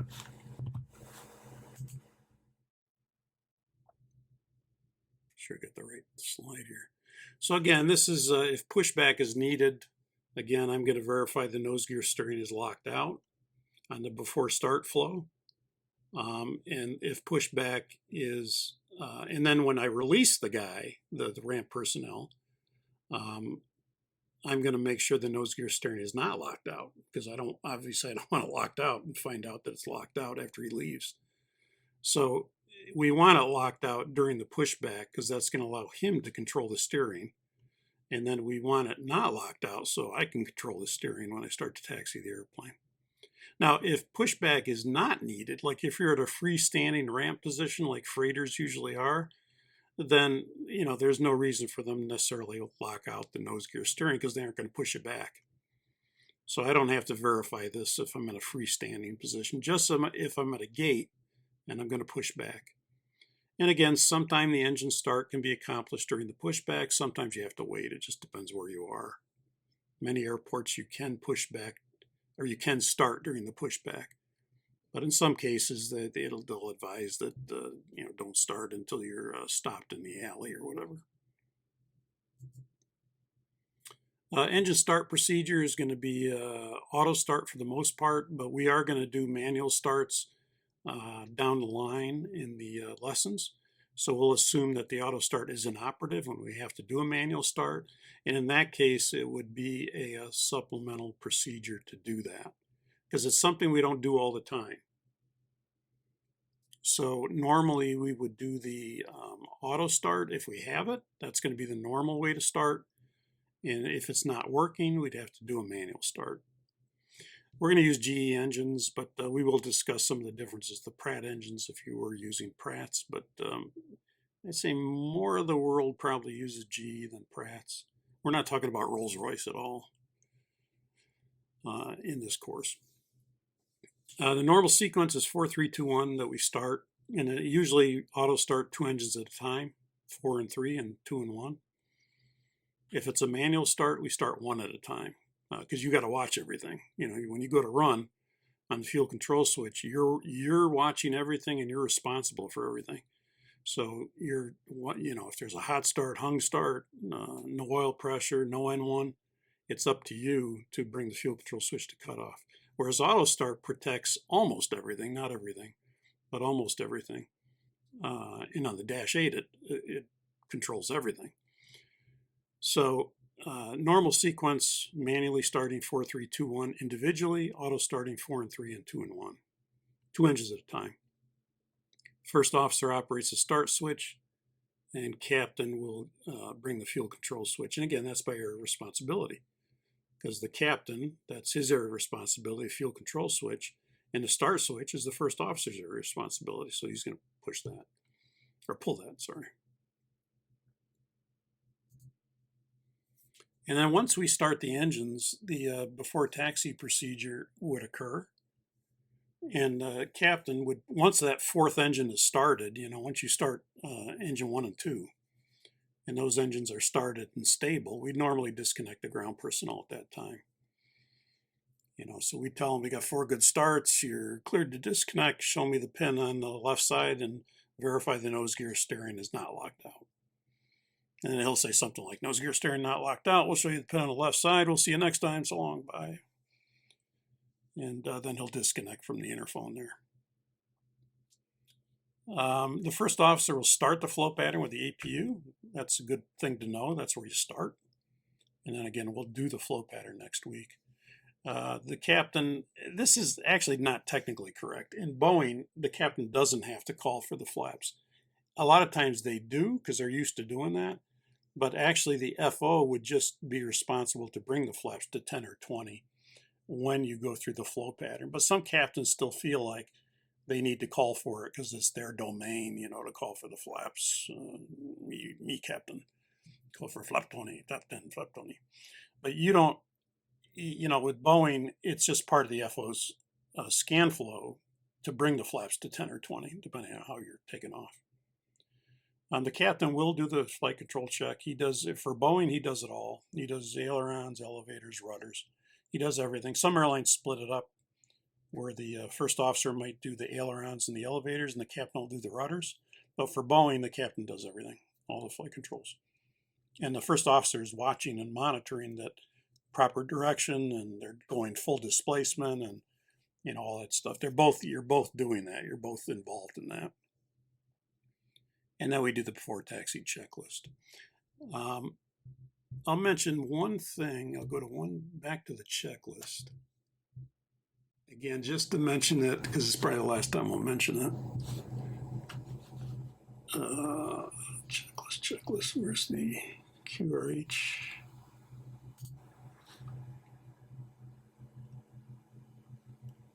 Okay, let's look at the before start checklist again, just to go over that area of responsibility. Again, we're going to do a challenge or response because I've got Mr. Sylvan that responds, but he doesn't know area of responsibility, so he's not going to make a dual response. Or he's not going to answer, if it's his area, he's not going to make the response. So something like the before start, if we're using Boeing procedures and we're a crew, this would be if it's a passenger airplane, and let's say it is a passenger airplane. So I'd say before start checklist is the captain. Now the first officer would say flight deck door is closed and locked. Now he says all that because that's his area of responsibility. I don't have to respond to that as the captain. I may be checking it to make sure it is too, but it's his area of responsibility. Passenger signs on. Now, again, that'll all be FO saying that because that's his area of responsibility, the passenger signs. Again, as captain, I'm verifying that they're on, but I don't have to say it. MCP. Now, who's going to respond to that? Well, the mode control panel is the captain. That's his area of responsibility. So he's going to say V2 160 heading the 354 and altitude 9,000 or wherever we're going to initially. And so the captain will respond to that. The FO doesn't respond because that's not his area of responsibility. Takeoff speeds. Okay, so captain is going to have the takeoff speeds up on his CDU, and he's going to say, V1 is, 128, VR 136, V2 154. And now is that a dual response? Yeah, it is because, you both check the V speeds on your separate CDUs to make sure the left FMC and the right FMC agree. So you both check that. So you both respond to it. So that kind of be a dual response. CDU pre-flight completed. Now who would that be? Whoever did the CDU pre-flight. Whoever did it, the pilot flying would say. So if I'm the FO and I'm the pilot flying and I did the CDU pre-flight, I'll just say CDU pre-flight completed. If the captain did it, he'd respond completed. Trim. That would be the captain. That's his domain. So he'll say, 5.0 units is 0 and 0, checking aileron trim and rudder trim. Taxi and takeoff briefing, whoever the pilot flying is would say completed. So again, if I'm the first officer and I'm flying, I'd say taxi and takeoff briefing completed. Captain doesn't have to say anything. And then I'll say beacon both if I'm the first officer because the beacon is my area of responsibility. Captain doesn't have to respond to that. So that's how that area of responsibility goes on the checklist. But again, we're not going to be doing that because Mr. Sylvan doesn't know what he checks and what he doesn't check in his area of responsibilities. We'll just do it strictly challenge and response. Okay, I'll go back to the before taxi procedure. Okay, once you're taxiing out, the supernumerary, if you're on a freighter, supernumeraries, there might be several of them, or the flight attendants will be seated for takeoff. So usually the pilot monitoring will make an announcement. Supernumeraries be seated for takeoff or flight attendants be seated for departure. And then as we're taxiing out, usually the captain will make a determination of who should be on what. So If I'm the pilot flying as the captain, I'll usually say, I'll be in radar, you be in terrain. And I'll turn on my weather radar, and the first officer will turn on his terrain. Or if the FO is going to be the pilot flying, I'll say, I'll be in terrain, you be in weather. And usually then we'll turn on our respective switches for weather and for terrain. And then we'll do the before takeoff checklist. We'll also, if there's any amendments to the briefing, we could say those on the way out. If there's any changes, or if the briefing is the same, we could just mention briefing is the same, no changes. I'll be in weather, you be in terrain, before takeoff checklist. And then we do the before takeoff checklist. And once we've done that, then we'll switch to the tower. And when we're ready for a departure, we'd advise that we're ready for a departure. And then once we do the final items, we would verify that the runway is correct. In other words, the signage is good. We see the markings on the runway. We're on the correct runway. We're going to verify both inside and out that we're taking the proper runway for departure. And we do that with signage. We do it with the markings on the runway. And we do it by looking at our ND and verifying that the proper runway is has been selected on the ND. And then the FO here would have a lot of duties if he's the pilot monitoring, assuming the captain's taxiing. Again, some airlines allow the FO to taxi, and in this case, the final items will be done by the captain. But in the States, usually it's the captain taxiing, and the FO would be the one to do these final items. So we bring the strobe lights on, the transponder to RATA. We taxi out in transponder for ground tracking, but then we go to RATA, taking the runway. Strobes, transponder, and then all the lights could come on except for the inboard landing lights. They would come on when you're clear for takeoff. So the pilot monitoring would normally put on, the outboard landing lights and the turn-off lights, and if they weren't on, and all lights can come on for visibility. But then when you're clear for takeoff, then the pilot monitoring will bring on the inboard landing lights.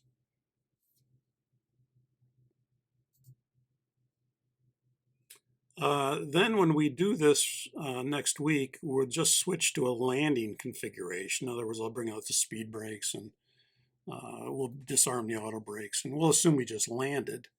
And then we'll do the after landing procedure like we just cleared the runway. We've gotten our taxi instructions in, and now I call for after landing procedure. And again, the FO is the busy person here. The captain just brings his speed brake down, turns his weather radar off, and turns the auto brakes off if the auto brakes are on the forward instrument panel. It depends where the auto brakes are. For us, it's going to be on the forward instrument panel. In many cases, the auto brakes could be on the center pedestal all the way in the aft end on the right side, in which case that would be the FO's duties then to get on to get the auto brakes off. But in our case, so that would make the captain only have two items if the auto brakes are back on the center pedestal. But in our case, they're on the forward instrument panel, so he's going to also have the duty of turning the auto brakes off. So he's kind of got three things: speed brake, weather radar, auto brakes off. The FO does everything else. And again, if you look at those flow patterns, he starts the APU, he brings all the lights off, strobes off, his terrain off, he brings the flaps up, he brings the transponder to transponder. Again, no after landing checklist, it's procedure only. Why did Boeing do it that way? Probably because you're busy at that point. You just cleared a runway, an active runway. You're on a taxiway. You're getting taxi clearance. There's other airplanes that are probably all around you. It's probably busy. And there's nothing that critical, if you forget it, that it's going to make a difference. So there's no checklist that backs up that after landing procedure. Now, a lot of airlines won't like that. And they'll say, oh no, we got to add an after landing checklist. And they do, they add it, and that's fine. But I think the Boeing philosophy is nothing's going to kill you if you don't do it. If you happen to forget something after landing procedure, it's not going to kill you. And we'd rather have pilots being heads out, paying attention to where they're going, than maybe heads down in a checklist. Taxi charts are usually out for both pilots, and you want to be alert and aware of hot spots during taxiing, obviously. Shutdown procedure, this is what it would be. We'll talk about it next week. You can look at it on the flow pattern chart. But the captain is going to stop the airplane, set the parking brake. The FO is going to be the one to establish electrical power.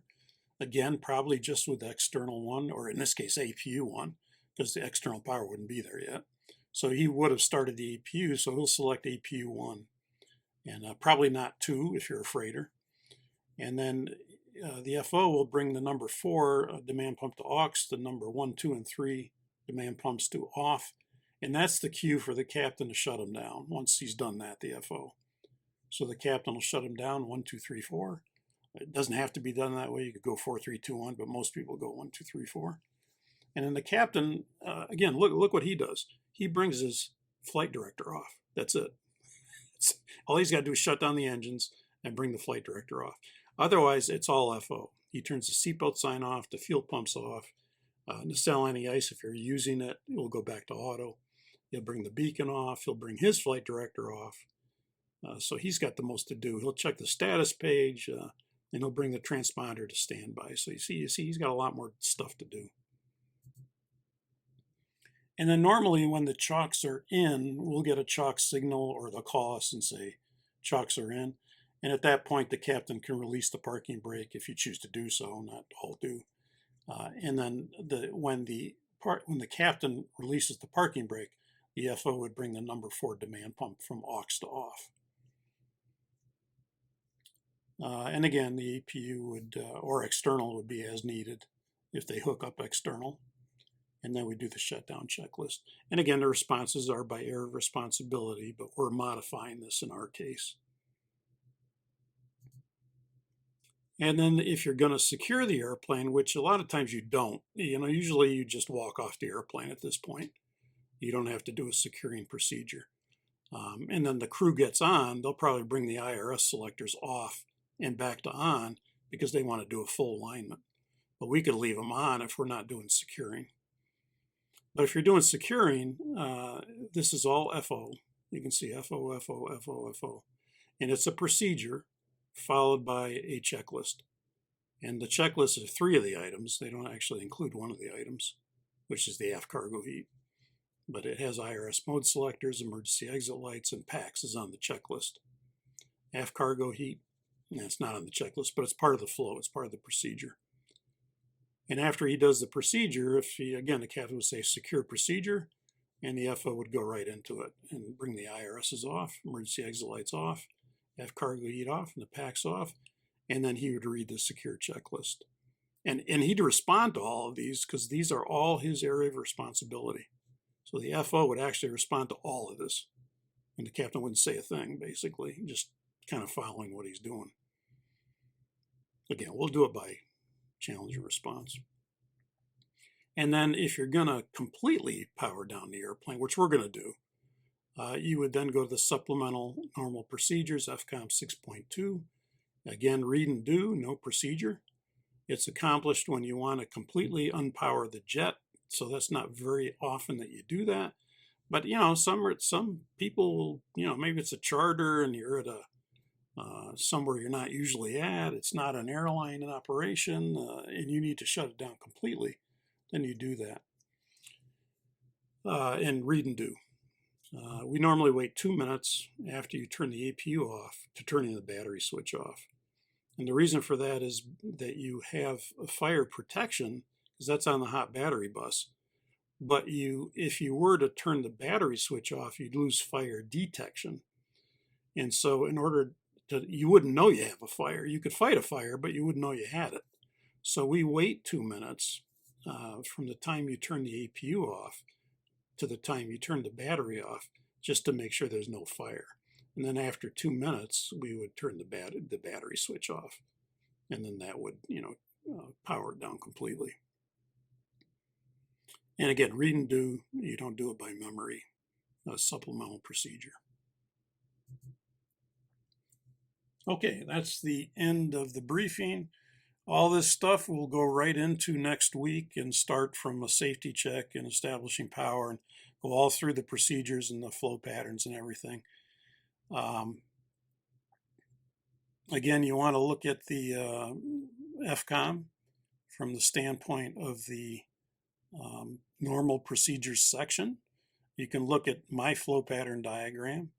You could look at that study guide as well if you printed that out, um, and look at the checklist and the responses. And next week we'll do it in practice. So any questions before we leave?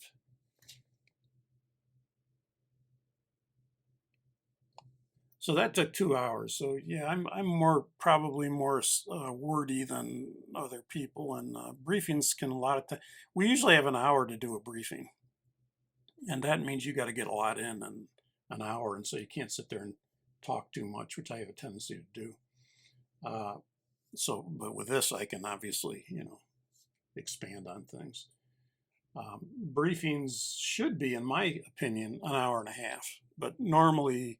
And some airlines do that. They'll give an hour and a half for a briefing.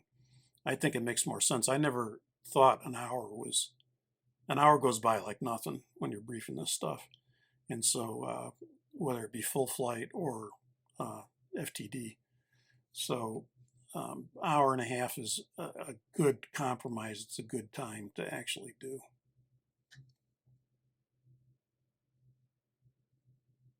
Any questions? If you think of any questions, you can put them in Discord.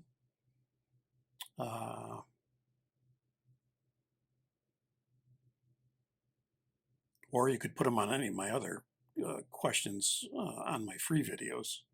And I look at those as well to answer them. So if you think of any questions, let me know.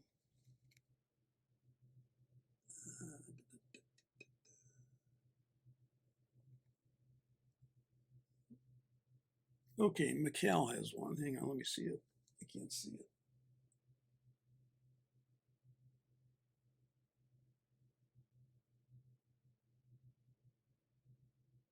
Yeah, we normally contact the tower.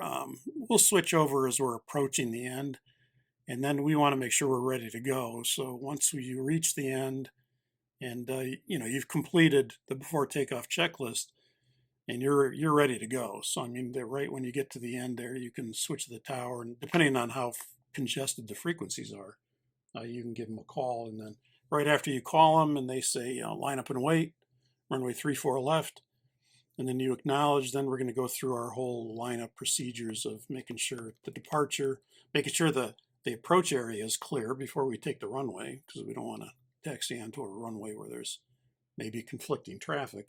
So we're going to check the approach corridor. We're going to check the signage. We're going to taxi the airplane and make sure we're on the proper runway. And then the FO is going to do all the flows for the lineup items. Next week, we're going to use the AeroWinks PSX with a legacy FMC for the first lesson.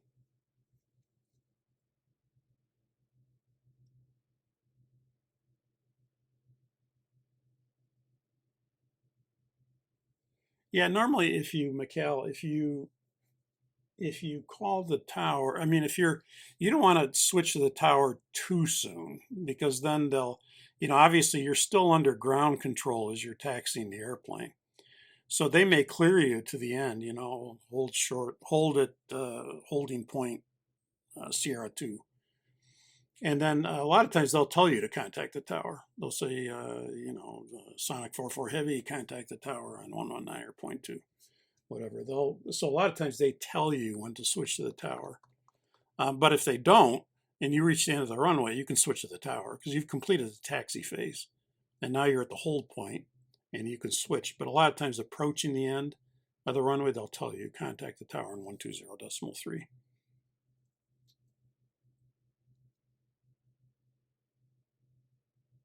If you needed to stop because that would be ground control during the taxi out telling you hold short of Quebec.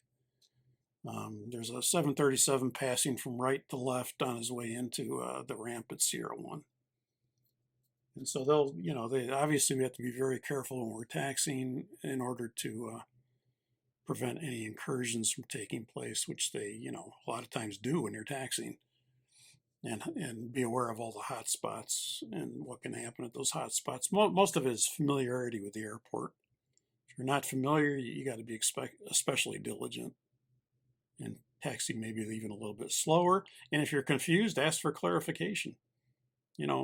Pilots shouldn't be ashamed to ask for, what taxiway am I on? I mean, there's times you can, if you're not sure, you always want to open your mouth and ask the first officer, for example, is this where we're supposed to be or what?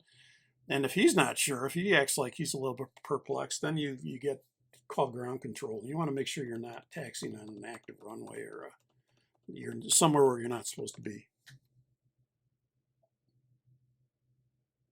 Yeah, you don't want to, right, because you don't want to tune too soon.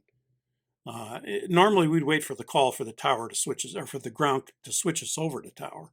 But if he doesn't, because sometimes they get busy, when I reach the hold line, I can switch because I'm there. I'm ready to go. So now it's not, I would just wait till I get to that hold position. And then if he hasn't switched me over, I'll just go ahead and switch to the tower. Because they get busy too, and sometimes they forget to do stuff like that.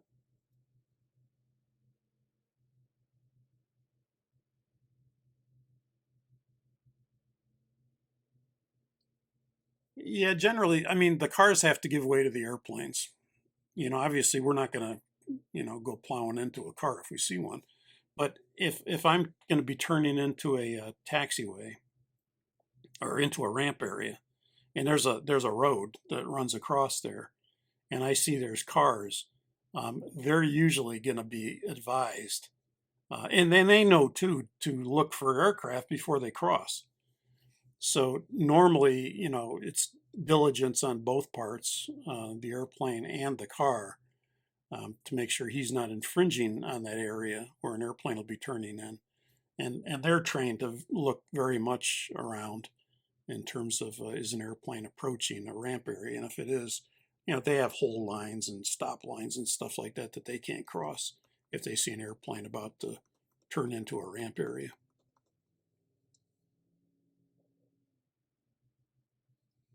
But there's not so much, rules of right hand stuff and stuff like that. Any other questions? Okay, thank you all for coming, and I hope the briefing didn't last too long for you. Just for those who are going to watch the recorded session, I did what I warned myself not to do, and that's I didn't start the recording right away. So I'll go back and record it's just the first part of it, and I know where I started the recording. So I'll go back and basically record what I talked about up to that point. It's like the first maybe 10 minutes or so.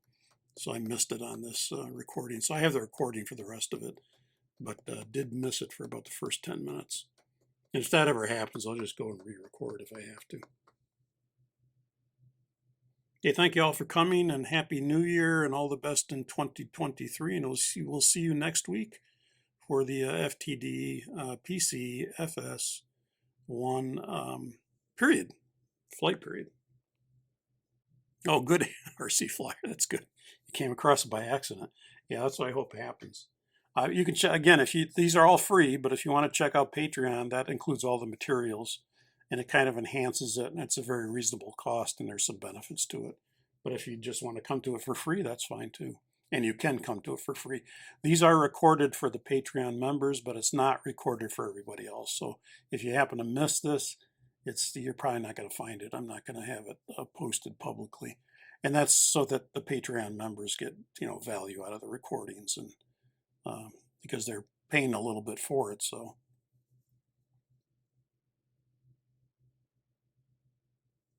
Oh, great, RC Flyer. Happy to hear that.